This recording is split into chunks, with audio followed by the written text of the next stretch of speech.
Арыбаңыздар, ардактуу телегөрүүчүлөр, кутмандуу кушубак күнүңүздөр менен 7 каналда чай үстүндө сырдашуу программасы. Андыктан бизден алыстабаңыздар.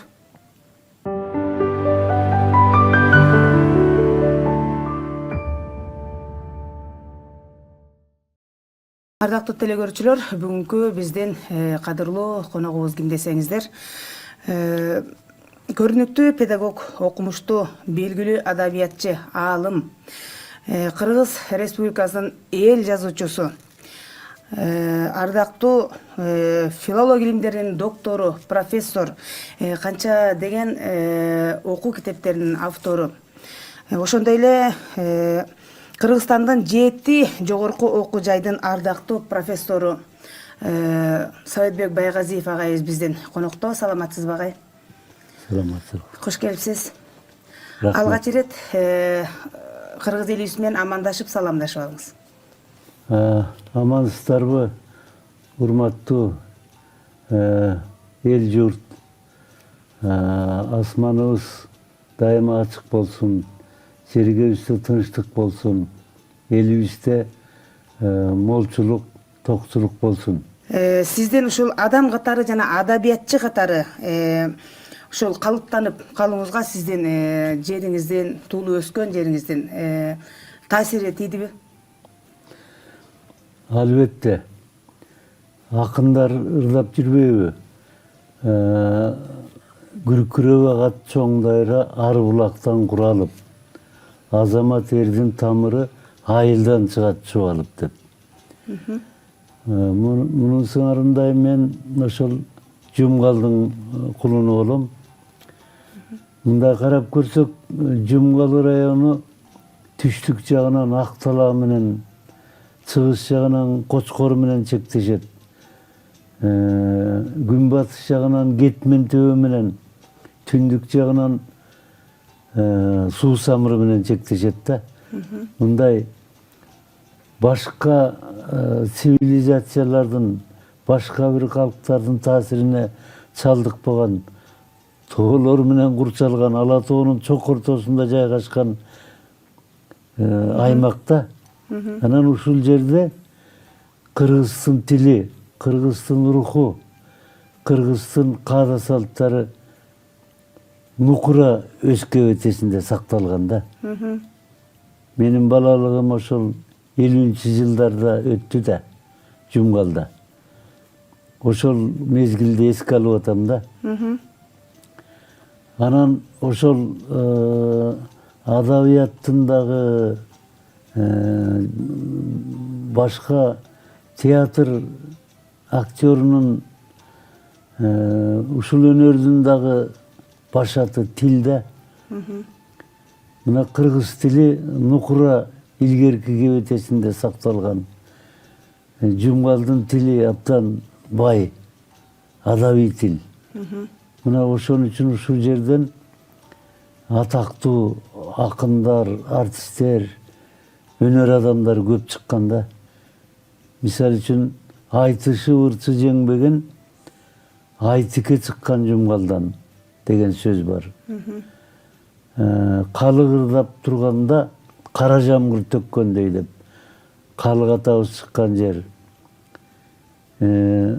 Лирика менен сатиранын чебери атактуу Мидин чыккан жер. Куйкум сөздүн устасы Каражаак сөздүн чебери Куйручук чыккан жерде. Мына ушундай өзүнчө эле бир адабий чөйрө. Манасчылар дагы Жаңыбай манасчы, атактуу Багыш Сазанов деген манасчы. Ушул адабий чөйрө көрсө мага да таасирин тийгизген экен.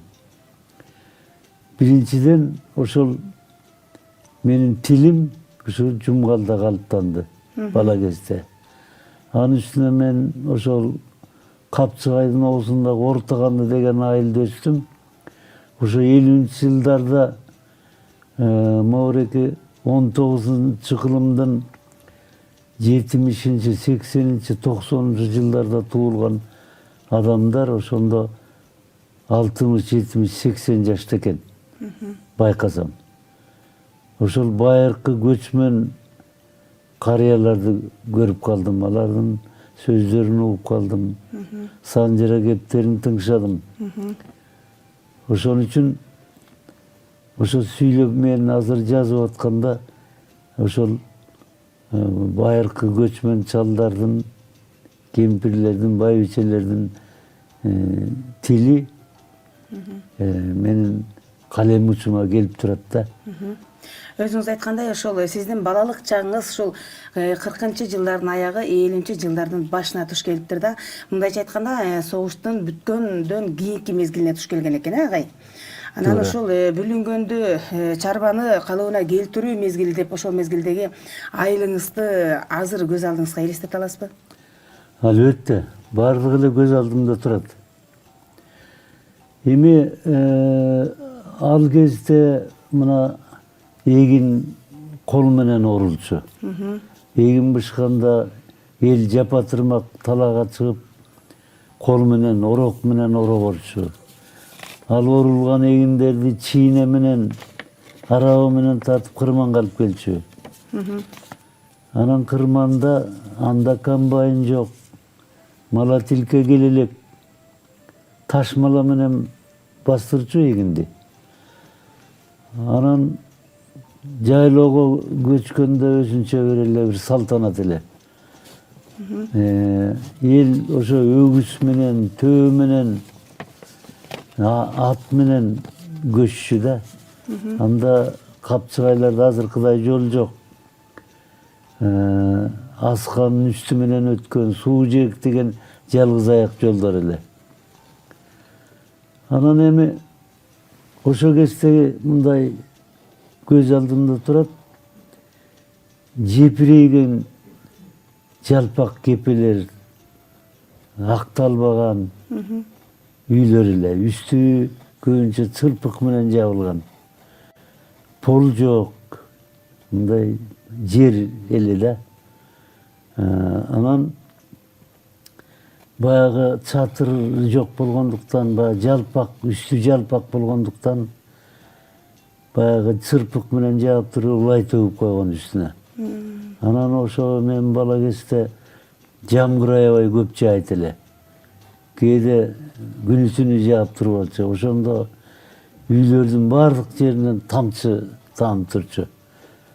Ошо апалар тиги чакаларды, чылапчындарды, идиш аяктарды ар кайсы жерге коюп тамчыны тосуп. Анан сабакка анда электр жарыгы жок. Кара чыракты ортого коюп алып, таардын үстүнө ошо чыракты тегеректеп жатып алып, сабакка агаларым даярданчу. Мен башталгыч класста 50-жылдардын 1-жарымында ошо кара чырактын жарыгында даярданчу элек. Анан ошо бир окуяны айтып берейин. Азыр дагы эсимде.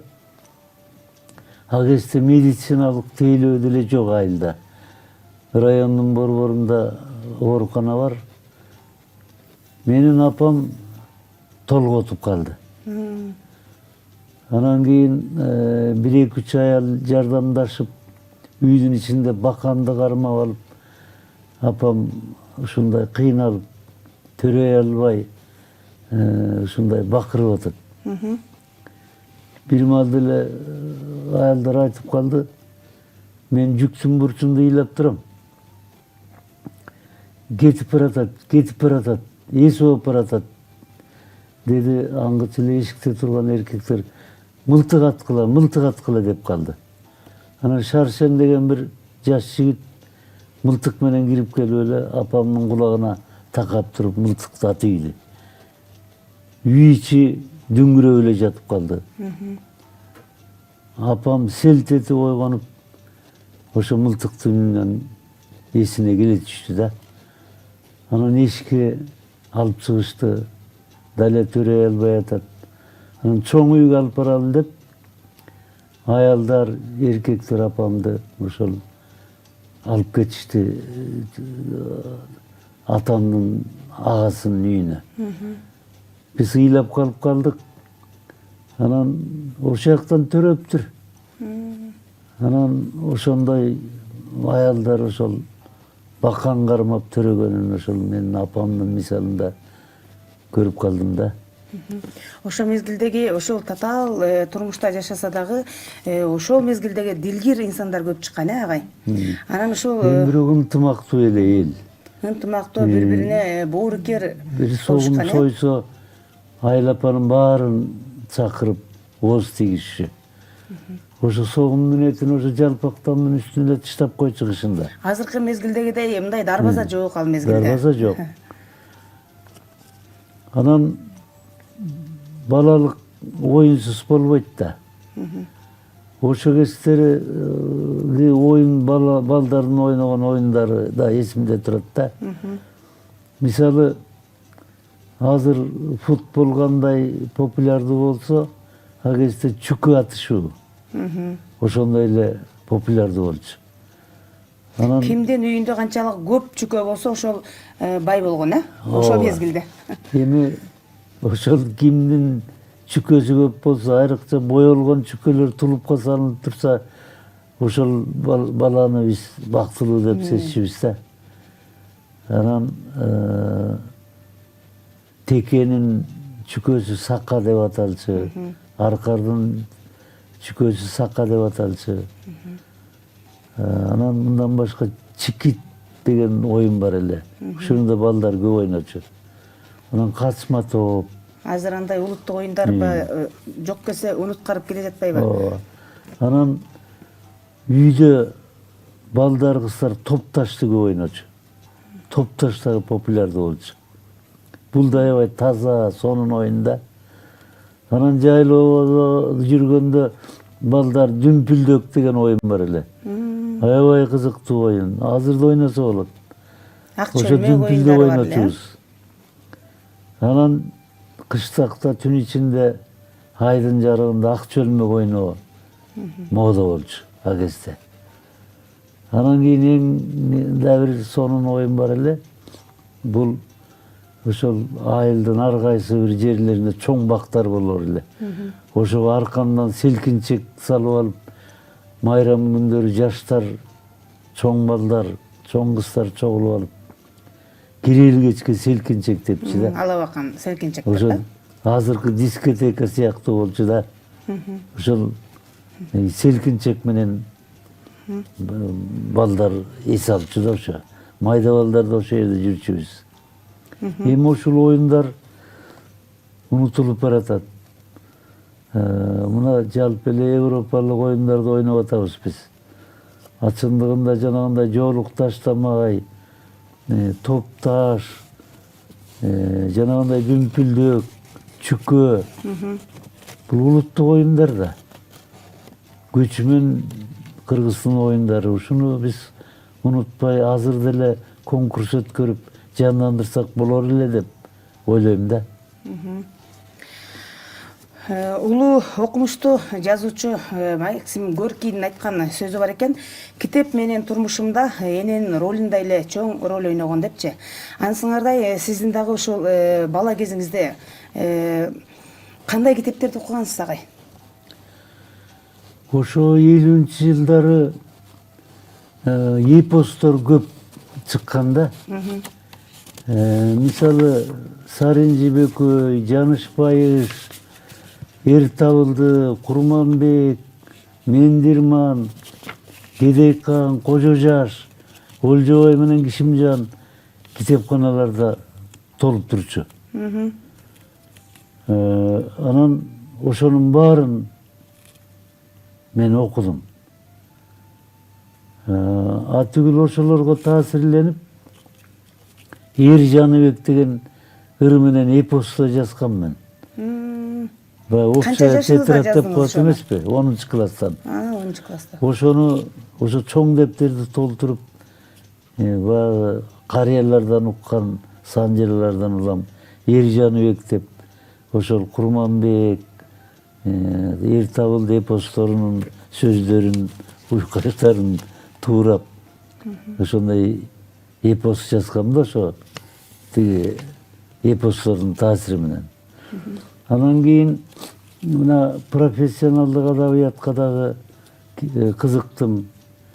Мына Пушкиндин балык жана балыкчы тууралуу жомогун жатка билчүбүз. Көк деңиздин боюнда бир кемпир шал болуптур. Жер тамгалар турганга 33 жыл толуптур. Кемпир дайым үйүндө ии кирип турчу экен, чал дайыма деңизде балык улап жүрчү экен деп азыркыга чейин эсимде да ошо. Ошо кезде жаттаган. Сиз Горкийдин эне романы, чиновниктин өлүмү Чеховдун, Маяковскийдин советтик паспорт жөндөр, анан Лев Толстойдун Пейилдин оңолушу деген романы которулуптур ошол жылдарда. Мындай көк китеп болчу. Ошону кой кайтарып жүрүп окуп чыктым да. Бирок баягы Касымалынын Каныбегине, эпосторго көнүп калган да менин табитим. Ал мага аябай көңүлсүз болуп, ошол Пейилдин оңолушу деген Толстойдун романын намысымдан эле аягына чыгайын деп окуп чыктым да. Анан ошентип жүрүп анан бир күнү Айтматовдун Обон деген повестин окуп калдым. Анда Айтматовду билчү эмеспин, окуп жүрчүмүн. Анан кыш айы болчу, кыска экен, Жамиля экен да көрсө. Ушундай окуп чыккандан кийин көкүрөгүмө басып эле китепти отуруп калдым. Көкүрөгүмө баскан бойдон үйдө айланып жүрө бериптирмин. Таасири ушунчалык болду. Көрсө реализм менен, психологизм менен кыска нуска ушунчалык ишенимдүү жазылган экен да. Анан мени арбап алыптыр. Менин профессионалдык адабиятка мындай табитимди ойготкон ошо Жамиля болгон да. Ошондон кийин адабият деген башка болот турбайбы? Китепти тандап окуш керек турбайбы? Ошонун алдында Хан Теңирлик чабан Касымал Жантешевдин Хан Теңирлик чабан деген романын окугам. Ал мага начар эле романдай көрүнүп калды. Жамилянын жанында. Жамиляны окугандан кийин. Жамиляны окугандан кийин. Анан кийин Тургеновдун Аңчынын аңгемелерин окуп, анан ошонун таасири менен Менин Босторгоюм деген эме жаздым, аңгеме жазып, Кыргызстан пионерине жарыяланган. 9-класстан окуп жүргөндө Баарынан адам күчтүү деген аңгемем Жаш Лен журналына чыгып келди. Анан ошондон баштап мен кабарчы катары, айылдык кабарчы катары тааныла баштадым да. 9-классынан баштап айылчык кабарчы катары иштеп баштаган турбайсызбы? Ооба. Ал гонорарда келип, анын акчасын алганда атам аябай сүйүнгөн. Гонорар берет турбайбы, акча берет турбайбы? Балам жаз деп, жаза бер деп мени шыктандырган. Анан агай сизди биз Манас таануучу катары абдан жакшы билебиз да. Анан кийин ушу Манас таануу боюнча кандай кызыгуу пайда болуп калды сизде? Кандай болуп Манас таануучу ушул аркалап калдыңыз? Эми ошо 58-чи, 59-чу, 60-чы жылдарда, 61-жылы ушу 4 жыл аралыгында Манас чыкты да. Баягы чоң көк китеп. 60 000 тираж менен чыккан экен, нуска менен. Анан элге кеңири жетип, ошону табышка кемпирлерге окуп берип жүрдүм. Манастын чыгышы ошол эски карыялардын, байбичелердин арасында чоң майрам болгон. Балдардын баарына окутуп урушкан ошол кезде. Ошо Манасты окуп берип атып эле Менин ошондо эске сактап калуу жөндөмүм жакшы экен да, мен өзүм билбептирмин. Анан ошо Манастын темаларын 1-2-3 сыйра окугандан кийин эле эсиме жат болуп калчу да. Анан да бир сыйра окуп алып, анан Манас айтып жүрдүм. Ыркор куржогуна катышып, Манас айтып райондук кароого чейин бардым. Атүгүл кээ бир кудалар келгенде, кээ бир үйлөрү мени чакырып алып Манас айттырган учурлар болгон. Манаска бала кезимен ошентип кызыгып калып, анан филология факультетине келип тапшырдым. Анан суроолордун арасында Манас боюнча суроо бар экен. Анан экзаменатор мугалимге кайрылып, агай, мен Манас айтсам болобу дедим. Манас боюнча суроо бар экен десем, Манас айтасың, кана айтчы деди. Анан Манасты күпүлдөтүп айттым.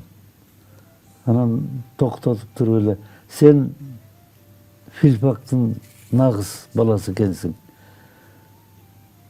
Берки суроолоруң жөн эле кой деп 5 коюп чыгарып ийди. Ошо менен Манастын жардамы менен филфак өтүп кеткем. 64-жыл болчу. Андан кийин Манасты изилдөөгө киришип калдым да. Анан ошо Манастын нарыктары, баалуулуктары, дөөлөттөрү, кеңиштери боюнча 20га жакын китеп, окуу куралдарын жазып, ал окуу жайларында пайдаланылып атат. Чоң рахмат агай. Ошол акыркы 2025-жылы ушул Улуу Манас эпосунун оңгулуу баалуулуктары деп жазган экенсиз, ушул китепте. Ооба, жаңы эле чыкты. Азыр ошол калка аздан тарап атат. Бул оңгу жол идеологиясынын нугунда жазылган да. Анан ошо балалык деп калдыңыз. Мен бир нерсени кошо кетейин. Мен ошо айылда жүргөндө Советская Киргизия газетасынын штаттан тышкаркы кабарчысы болчумун. Удостоверением бар болчу. Мен кыргызча жазчумун, алар орусча которуп чыгарчу. Анан Кыргызстан пионеринин дагы штаттан тышкаркы кабарчысы болчумун. Анан райондук социалисттик мал чарба деген гезит бар болчу.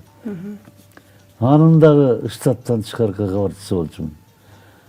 Анан абдан көп макала жазып, колхоздогу кемчиликтерди да сындап жибергем. Бир мугалимдер үчүн интернат курулуп, анан ошол жабылбай 2-3 жыл туруп калды да. Анан Сүрсүгөн интернат деген райондук газетага макала жаздым. Ошондо интернаттын дубалы жабылбай үстү урады. Курулуштун башчысы Качкынтаев Жумалы. Көрсө да болбой көрмөксөн көңүлдү буга бурабы. Же чоңдорунан райондун чоң жардам күтүп турабы деп. Ошондой филетон, ыр менен филетон жазгам. Анан кийин кой ферма башчысын да сындап, чабандарын кышында, чаптуу тонун музунда, чатыр тигип отурат, чарбачылыгы ушулда деп. Чоң рахмат. Агай, сиз менен убакыт учкан куш дейт, убакыт билинбей мынакей аягына келип жетти. Агайдын дагы жалаңгала ушул Манас таануулукту жазган жазуучу катары эмес, акындык катары дагы белгилеп айткым келет. Агайдын балалыгым кайтып келем, жана дагы көптөгөн чыгармаларды обону менен жаратып келет. Анан азыр убакыт учкан куш экен агай, биз сиз менен таң атканча отурсак дагы бүтпөй турган чоң дастансыз десек дагы жаңылышпайбыз. Сизге ийгилик, бар болуңуз, аман болуңуз. Канчалаган ошол эл жазуучусу болуп, мына кыргыз элибизге кызмат кылып келдиңиз. Сиздин жазган китептериңиздер менен сөзсүз түрдө биздин урпактарыбыз таалим тарбия алат деген ниеттебиз. Бар болуңуз. Өзүңөргө да рахмат. Ушундай студияңарга чакырып, суроо берип, аңгеме курганыңар үчүн чоң рахмат. Ушул 7-канал эл үчүн ийгиликтүү иштей берсин. Чоң рахмат. Ардактуу телекөрүүчүлөр, Саатбек Байгазиев агайыбыз жөнүндө колдон келишинче сиздерге жакшы маалымат берүүгө аракет кылдык. 7 каналда Чай үстүндө сырдашу программасында абдан сонун баарлашы болду. Биз сиздер менен коштошпойбуз. Бар болуңуздар.